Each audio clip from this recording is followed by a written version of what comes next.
It's your number one station, RX Radio, playing you so much great music. Happy New Year. Yep, it looks like we're going to be saying that for a while. Olive, do they say Happy New Year until Valentine's Day? Oh, no. By then. For how long are you supposed to be wishing people a Happy New Year before it gets too old? I think like 2 weeks into January should be fine. Really? When you go up to February, because Valentine's Day is in the middle of February, by then it is very stale. Are you sure? Yes. But the year would still be fresh, no? But if you haven't seen me in a long time, and that is the first time you're seeing me, then by all means, carry on. Olive, Monica, Najuma, and Fatboy. You are listening to the Fatboy Show on RX Radio. And once again, Happy New Year.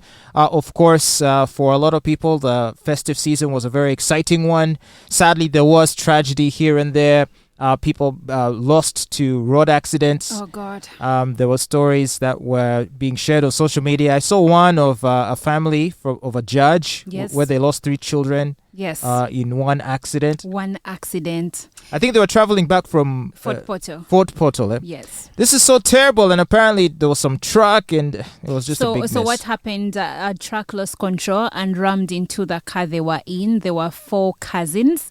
Two of the people who died were children of the same person, and then one was a cousin to them, and then another is still in critical condition. Can you imagine?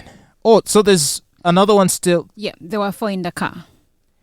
Critical condition means it can go either way, right? Yes.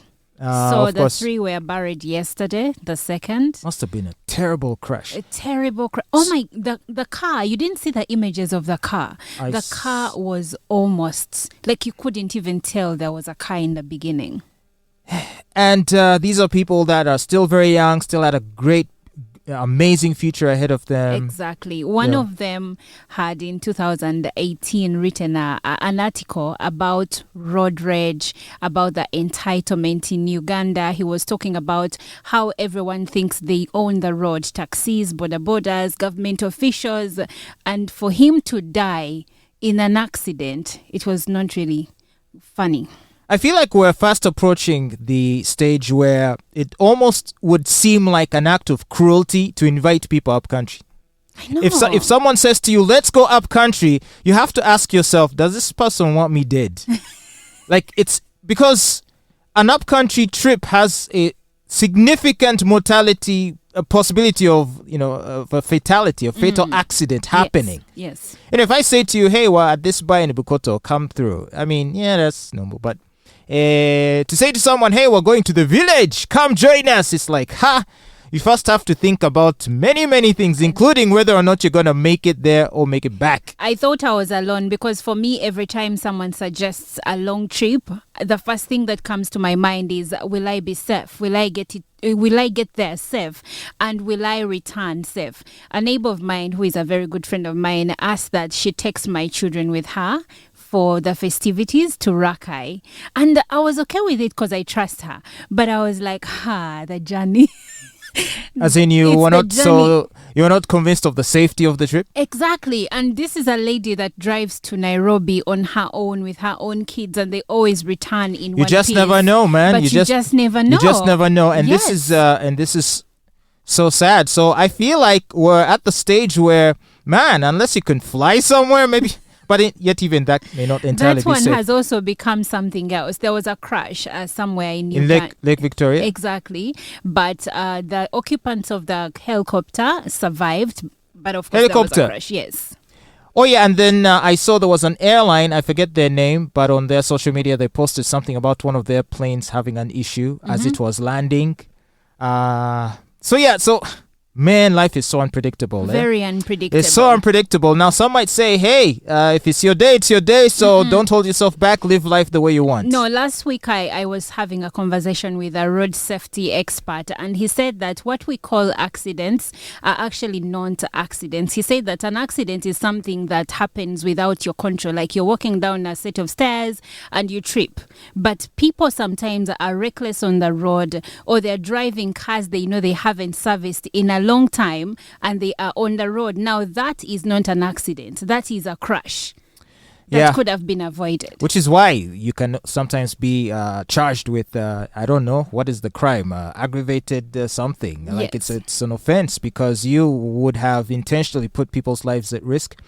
Which it looks like the event promoter and organizer at the recent tragic events at Freedom City Mall is also facing some problems with the authorities. Actually, the organizer of that event, in which about 10 people died in a stampede at Freedom City Mall in the New Year crossover, Abbey Musinguzi, has been arrested so that they can investigate the tragic events leading up to that accident where 10 people died. Now, apparently, as you know, Freedom City is a very popular destination for, especially end of year. There's always a lot of activity there. It's a place where a lot of people gather to enjoy fireworks and other, music performances and things like that. And so many were gathered. There were about more than 5,000 revelers who had gone to Freedom City Mall.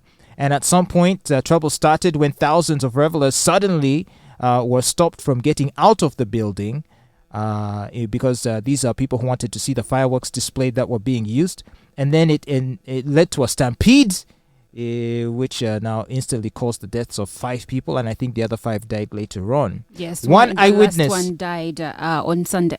According to one eyewitness, the people who were there apparently suffocated after getting caught between the crowds that were moving in opposing directions. Yes.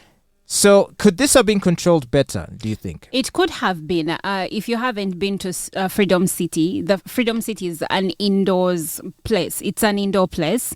So it has 4 entry points. But apparently on this day, the other 3 were closed. So people were entering and getting out in the same, using the same entry and exit point. On one hand, you can understand why they would do that as part of security measures. You want to get crash. And exactly. So you want a single point of entry. Yes. So that you can check people as they're coming through. Because now you have to check them for bombs and other things. But actually, if you do decide to host such an event, you can actually have enough resources on different entries. Like Sheraton had an event on 31st, and there were different entries. There was an entry at Rock Gardens, and then there was an entry at the main, entrance of the hotel, like different ones to avoid something like this. Now, Rock Gardens? Yes, this side that. The lower side. The lower side. Of there Speak was an Road. Entry point there. Speak Road, yes. Exactly. Speak Road, yeah. There was an entry point there and other entry points. What am I saying? If you have such an event and you're going to have like 5,000 people, can't you honestly take some money off and have more resources, have maybe 2 more exit points or entry points so that you avoid something like this? And what happened in this instance is that the MC, I don't know, out of excitement or he was just drunk, he told people to go out and see fireworks. It was about 8 minutes to midnight. Do you have to go out to see fireworks? Yeah. Unless, hang on a second, because you ought to just look up to see fireworks. No, it is an indoor area. The area that is open is the swimming pool, and it was closed at around 10 p.m. So the events were happening at the ground level? Yes. Okay. So he told people, go out and see fireworks. Now, as they were getting out, then I don't know what happened upstairs, but some security personnel asked people to go back inside. Now, in that fracas, that's where, there were many people in the same corridor. I've been to that place, and the entry points are very small. So, of course, many of the 5 of the people who died were juveniles. I read about a mother who lost 2 kids, and for her, she had taken the kids to swim earlier. So she decided to leave before midnight, but there was a long queue. She was trying to get out with her kids, and then the stampede found them in the line. So she lost her 14 and 10-year-old kids, and she was trying to take the kids outside because one of them was starting to faint. So going back inside, she couldn't find the kids. She started walking around, going to different clinics, and I even got goosebumps because then after going to different clinics, she finally found one of her kids, her daughter. She was dead. And then she had to go to another place. And that's where she found her 10-year-old son. It was really sad.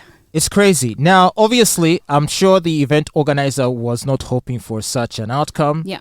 Perhaps he's organized such events before. But unfortunately, the responsibility for these deaths rests on his shoulders. I think, He ought to have put in place measures that would have prevented this sort of thing from happening. People want to make a lot of money at these events, and so you're probably going to be excited when you see crowds flowing into your venue. So But you will ignore things like maximum capacity, because I don't think Freedom City should be holding an event of more than 5,000 people or even 5,000 people. That is way too much.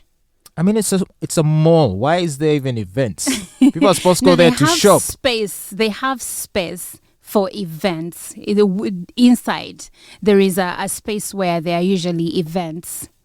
Anyway, it was very, very sad. I don't know what the investigations are going to yield. I don't know if they will end up criminally charging Mr. Abbey Musinguzi, Abtex. What do you know? So the police spokesperson, Fred Enanga, said that they are going to prefer charges of negligence against Abtex, as well as consider a rash.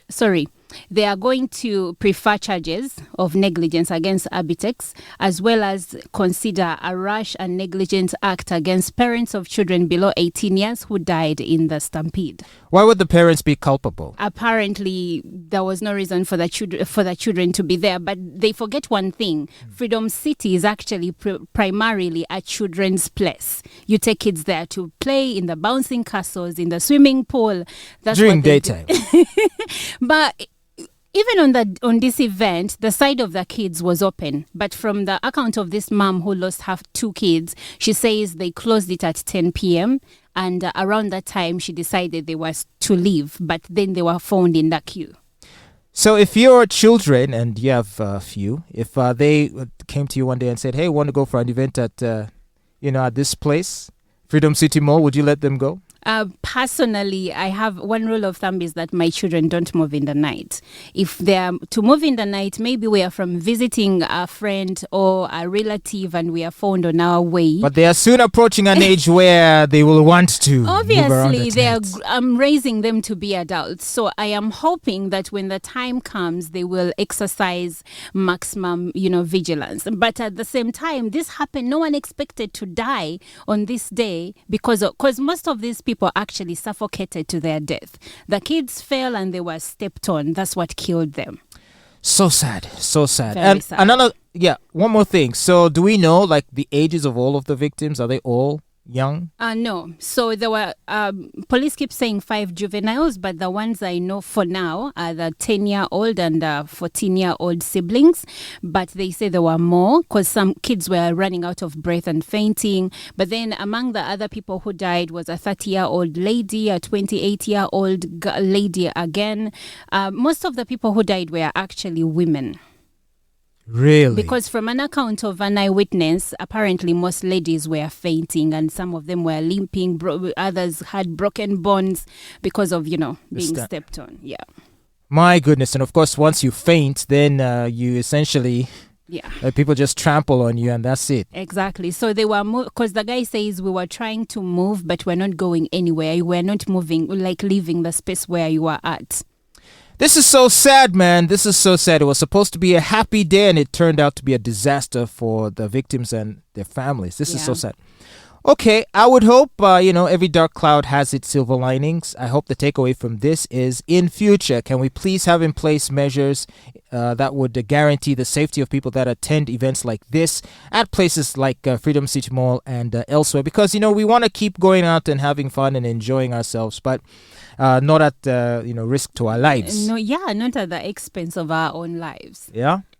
Do stay safe. The year's just begun. You're listening to The Fatboy Show on RX Radio.